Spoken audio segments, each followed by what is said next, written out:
Welcome, Titan Fox, to Metalating Pages. It's a great pleasure to talk with you about Hammer King, this new album, King Demonium, and more things related to the metal world. Starting when a common question: how have you been during these crazy times? First, 2 years of pandemic, now a war in Europe. So with that, when we don't know what happened next couple of years, alien invasion, zombie apocalypse. So it's a lot of things. Yeah, it's first of all, thank you for having us. It's a pleasure to talk to you. Yeah, the last 2 years have been special, haven't they? strange times. I mean, in a way, the world is in chaos. You can't put it any other way. And if you look at the title of our new album, King Demonium, that's very close to pandemonium, and so the chaos is already here. The chaos has already reached the kingdom. Of course, in the kingdom, the king will always win, so there's no danger. But in the outside world, yeah, things have got strange. I can't tell you any different. Yeah, I mean, we are doing fantastic. We have released we have released one fantastic album. The other one will be released next week. So there's been a lot of music for us and writing. We have a new bass player in the band. He's fantastic. So inside the band, everything is really perfect. Outside, the world has got strange. Yeah. Okay. So one thing that I saw since the beginning in Hammer King is that you don't waste your time, because the first you create the band in 2015, you already record a first album, King of the Hammer King. Then 2016, King is Rising. Then 2018, Poseidon Will Carry Us Home. Then 2001 to Hammer King, and now King Demonium. So the band is very active with the albums. So, and at that time, perhaps, do you think about the release in the new years, or perhaps in between of each record, EPs, live videos, something like that? Well, I mean, I think after 5 albums, which we will have now, we could probably do a live album. I'm a huge fan of live albums anyway. But so far, the record company has said, well, live albums really don't sell that much. So probably Napalm is not interested in doing a live album now. I don't know. Whatever happens, we will do. I mean, hopefully we will be able to play many shows now, because in the last 2 years, we didn't play that many shows.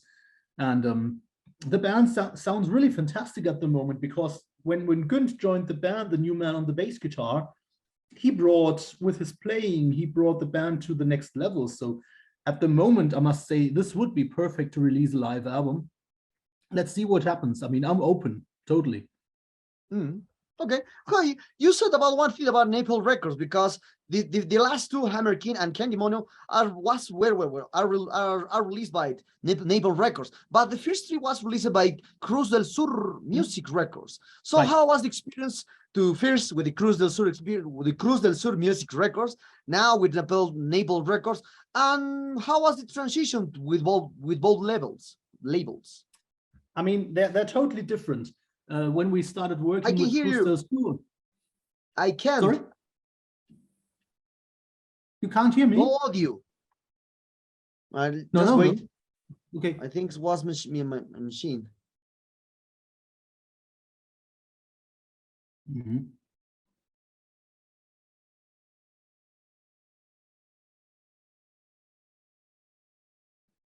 Okay. Can you hear me? I can hear you perfectly. It's fantastic. Okay, was my connection? I don't know. Okay, okay. You can continue. So with Cruz del Sur, it was fantastic, because the man who runs the company is Enrico Leggese. He's a wonderful person. He's a very good friend of ours, and so we had a very smooth start. The only thing that was not working perfectly is that the people who follow Cruz del Sur usually are not really into music like Hammer King. So they did not really enjoy, the fans of Cruz del Sur did not really fully enjoy Hammer King, and we could not reach the audience that fully enjoys Hammer King. So we talked with Enrico and said, we probably need to change the label. And he understood, and he said, you should do that. And then we got in contact with Napalm, and I know that Napalm is doing exactly the style of music that we do. And this has been a dream of mine ever since, to one day be with Napalm, because I think they are perfect for us. And I mean, with Napalm, things have changed. The label is so much bigger. Before that, I had one person to ask everything. Now there's at least 4, 5, 6, 7 different people to talk to. Everybody is specialized on something. So I like it a lot, because we get a lot of promotional work. I'm talking to so many people, which is fantastic. The more, the better. And that's what I really think is great. And there's a new guy with Napalm now. He's the singer of Visions of Atlantis. He's our product manager. And he's a super fantastic person, absolutely friendly. So since that has happened, things have got even better than before. I mean, there's a lot of support now, and a lot of exchanges, ideas. It's perfect. I really like it a lot. Okay, so as I said, you create the band in 2015, and then you release your first album. In 7 years, you have 5 albums. So that's amazing, because 7 years, well, I think it's 1 year per album in each one. So perhaps into this matter, the band doesn't have, or the band doesn't have, so the band doesn't have they lose the creativity, they lose the essence, because the albums are very to follow each one. Yeah, I think, what shall I say? I mean, when you're a band, when you're a musician, of course you want to play music, you want to create music. And every time that we start creating music, the first couple of songs are crap, always. And you always think, oh my God, I will never have a good idea anymore. And then after a couple of days, things start flowing again, and good ideas happen. And that is always, I mean, maybe if you're working in a bank, you count the money and you know what you've earned, maybe it makes you happy. But as a musician, I must say, every time I return home from a rehearsal and I know we have created a good song, that's the greatest thing in the world. Because if you want new songs and you get good songs out of yourself, that's something you cannot pay with money. It's just fantastic. So therefore, I like it a lot. We like it a lot. We like to create. We like to play. We like to rehearse. We work a lot with a band, actually. And therefore, I've always said, if you can make an album, you should make an album. Why on earth should you waste the time and not do it? It's stupid. If you look at Iron Maiden, every year an album back in the 80s. Judas Priest, 2 albums in 78. Saxon, 2 albums in 1980. So that was even more than now. And we will not make an album every year, but maybe 1.5 years, and then there's a new Hammer King album. That's okay. Okay. So Germany always delivers a great heavy power metal bands along their history. Yeah. So for you, which is the main difference compared to the previous wars in your country into your style? Oh, that's a good question. I don't know. To be honest, I really don't know. I mean, in a way, somebody asked a couple of days ago, somebody asked, how do you make sure that you don't sound too much like Hammerfall? And I said, I don't know. I mean, when you create music, you just really do what you feel. You just write the songs that happen. And I really think you should not think about it too much. I mean, you can control it. If you listen to the songs and you find out you have done exactly the same before, you should probably throw them away. But otherwise, it comes from inside, it comes from your heart, it doesn't come from the head, it comes from your heart, probably. And the only thing that I can say is that we just do what we really feel, and we just do what we want, and the rest happens. I mean, if it's similar to other bands, I can't change it. If it's different, it's okay. But one thing is, I mean, when you listen to Halloween, the new Halloween album from last year, Michael Kiske is fantastic. He's one of the greatest vocalists I've ever heard. But strangely, it's Andy Darris who sounds so unique that you will hear him among 1,000 other people, because nobody sounds like Andy Darris. And I think, in a way, I sound different from Kiske and from Andy Darris and from whoever. So probably the good thing is, when you have the same vocalist, and think of Iced Earth, they had like 5 vocalists. we will only have the same vocalist all the time, and as long as I sing, it should sound like Hammer King, and maybe that's the difference that we have to the other bands. Okay. So I'm talking about your discography. Which are the best strange that this Kindemonium has compared your previous work? Because one year from Hammer King. Oh, just a second. I get called. I just have to push it away. Sorry. Okay. Just give me a second. Okay.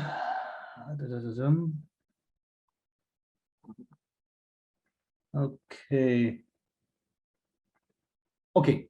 So sorry. Ask again. I'm sorry. So, which are the biggest strange that this new Kindemonium has compared to your previous work, Hammer King? Because it's 1 year before. I think the good thing is that the Kindemonium album sounds different to last year's Hammer King. It's a bit darker, it is a bit heavier in places, and sometimes it's a bit more epic. So I think it's the more extreme album compared to Hammer King from 21. So I think the album feels very different compared to last year's album, which is a good thing, because if you have two albums in such a short time, they should probably not sound the same. I think the new one is darker. Yeah, more for me this new one was more melodic than the previous one. That's true. Yeah, it's more melodic at the same time. Strange, yeah. Okay. So relating to this aspect, perhaps what is your opinion about the new bands talking about the power metal are mixing the pop style, especially the Japanese bands are mixing the pop style with the power metal classic stuff? I must say that I have not listened to many new bands in the last years. I have been listening to metal for 30 years, roughly, maybe 30 years. And in the last couple of years, aside from always listening to the classic bands again, you will always listen to Judas Priest every year. You will always listen to Iron Maiden every year. I listen to Saxon very often because I'm a huge Saxon fan. But after a while, when you have a huge collection of music, I slow down with new bands because I simply, honestly, I don't have the time to listen to it. I've got a stack like this of new CDs that's just standing in the next room waiting to be played, and I don't have the time to listen to it. So I really don't know the new bands, but I've always sort of been a fan of pop music too, so maybe I like it, but honestly, I really don't know the bands. Okay. So, and what do you think about that thought that you said that you don't listen new music, but at the same time, Hammer King is a band with 7 years old, so it's relative a new band compared to Rhapsody of Fire, Stratovarius, Halloween, and more. Yeah. I mean, what we do is I listen to shitloads, a ton of music, but usually it's either rock or pop. So in a way, I think I keep my musical horizon fresh by listening to other things. But when I write, it's always going to be heavy metal because that's what's inside of me. So maybe that's the key for me to listen to lots of music, but still write metal and keeping it fresh by that. I mean, in a way, if a band is good and you're lucky, because you always need luck, you need good concerts, good connections, you need to talk to fantastic people, you need the support from everybody. And if you're lucky, you can progress and you can get bigger. I mean, in a way, Stratovarius started as a favorite band of mine. They started as a very small band and they only got bigger with, actually it started getting bigger with Episode and Visions, which was album number 5 and 6. So they took a long road up to success, and you can always do that. Okay. So now talking about, as I said, in other matters into the metal world or the music world. So as when I have 42, I prefer to hear the music with albums or complete work. But now, as you know, the people of this generation talking about 15 or 20 years old, they love to do the playlists with one song, 2 songs from an album. And for me, it's impossible to hear an album with one song until since the beginning to now. But this new generation is low. So relating to this, and for you, which song captured the whole essence for this King Demonium in command? Relate the whole essence of this King Demonium in one song. One song. Ooh, that's tricky. Ooh, I'm very bad choosing one song. I always choose at least three. If I really have to choose only one, I would probably say Pariah Is My Name. Because it's heavy and it's melodic. If I have to.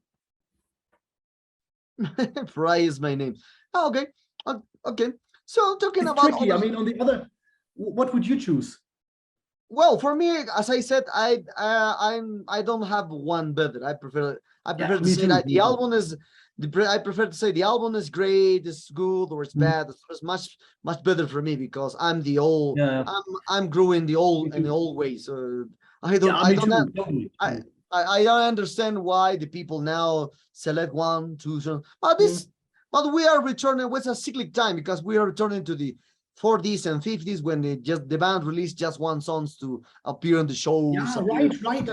Absolutely. I read that in an interview from the band Tesla yesterday because they are releasing singles now instead of albums, and the singer is an album guy just like you and like me. And I think the guitarist told him, hey, it's just like when the Beatles or Deep Purple released a single song. I mean, if you think of Black Knight by Deep Purple, it wasn't on an album. It's only on a single. That's so bizarre. Yeah. But we're returning to that in a way. Or talking about the influence for the metal, the blues scene. The blues scene in North America just released singles for more than 50 years. So that's absolutely.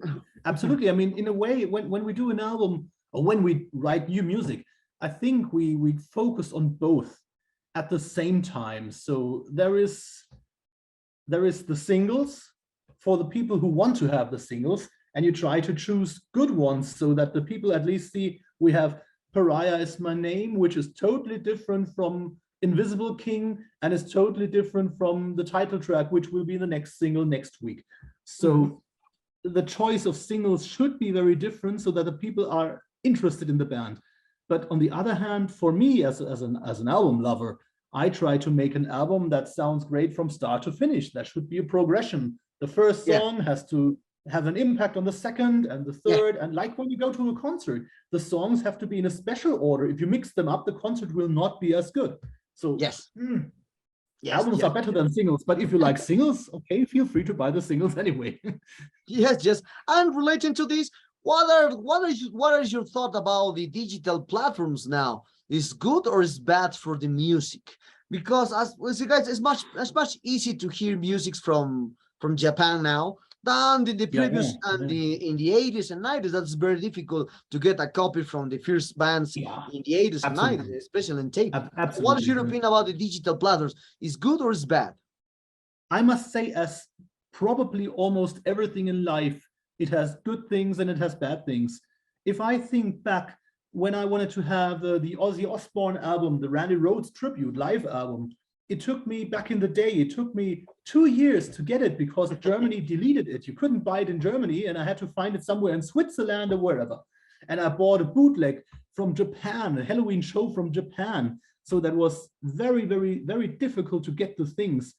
And now, if I want to have a thing, I go to Amazon, I go to eBay, I go to discogs.com, and I will probably always find anything. And if I don't find it, at least you can stream it on YouTube. So I think for a music collector, it's the golden times. But on the other hand, things are getting less special. If you really had to wait for an album, it was very much different than just listening to it on YouTube before you buy it. So we have gained a lot, we have lost a bit. That's always the thing. And I mean, the platforms, the digital platforms are very good to promote your band. We can promote the band worldwide from this table. That's fantastic. And at the same time, less people are buying the album than before. I mean, you lose something, you gain something. The world keeps changing, but in the end, there are good things about it, of course. Yeah. Yeah. So we are very close to this interview, Titan Fox. And what are the future plans that the band has for this Kindemonium? Well, 2 albums in a row. So perhaps a North American tour, Latin American, European, or who knows, Latin American tours in the next coming years. I would love to. I mean, honestly, we have not played many shows in 2 years, which sucked. Everybody hated it. And now we can go back to playing the shows. And we want to play as many shows as possible. But at the same time, all the bands who could not play in 22 and could not play in 20 and 21 are playing now all at the same time. So the market is extremely full. So I think we will play some shows. We have played big festivals this year for the first time, Rock Hearts, and we're going to play Summer Breeze next week. So there's lots of very good shows for us.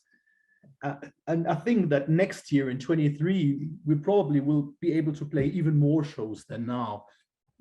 So the main plan is to play as many shows as possible, but I really don't know if it will be a tour or if it will be single shows. I would love to play Latin America again. It's been so long since I've been there. I would like to play Greece. I would go to North America, wherever we can go. Every concert is important. Everything is good to play. And that's the goal that we have now, to play and play and play. So, and after that, that's going to be a new album. Okay. So, well, Titan Fox, the sad times arrive at this interview. I hope you enjoyed this one like me.